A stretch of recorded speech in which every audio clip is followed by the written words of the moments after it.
Shafiqur Rahman Mishu has submitted this question to Huzur. Shafiqur Rahman from Bangladesh? He is Bengali, yes. But he is in America, Texas. Yeah, America, right. In the University of Texas. He is a research associate over there. His question is almost all of the scientists agree that the global temperature is rising day by day, and some of the scientists say that this is due to this industrial emission. Some say this is due to deforestation. So his question, Huzur, should we go for to limit the industrial production, or should we go for deforestation, make for more forestation? It's a vicious circle, and industrial production cannot be reduced. More and more demand will be created by the consumers. So rich countries are competing with the poor countries for this purpose, and so on and so forth. So that is not possible.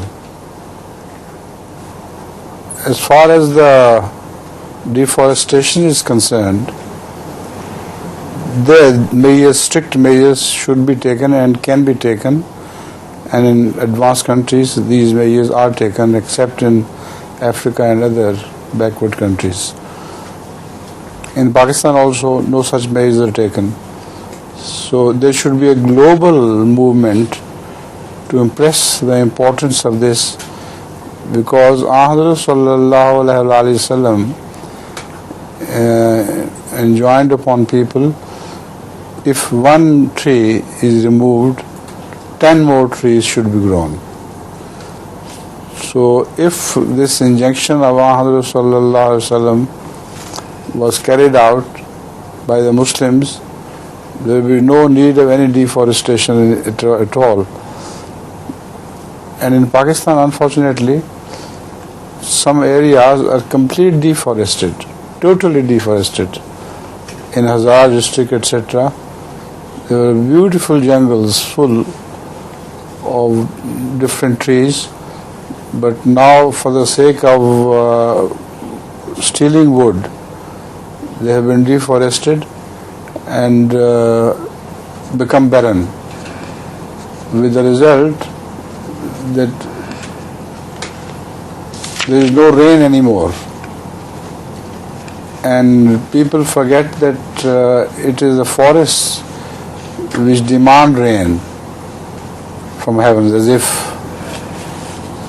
in reality, the more forests there are, more rain will fall upon those forested areas.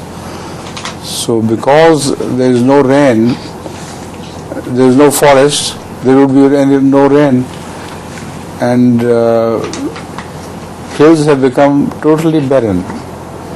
So it's a pity to wash those hills, and a movement, a pan-Islamic movement should be launched based on the traditions of Muhammad sallallahu alaihi wasallam, so that the Muslims should take the first lead in this.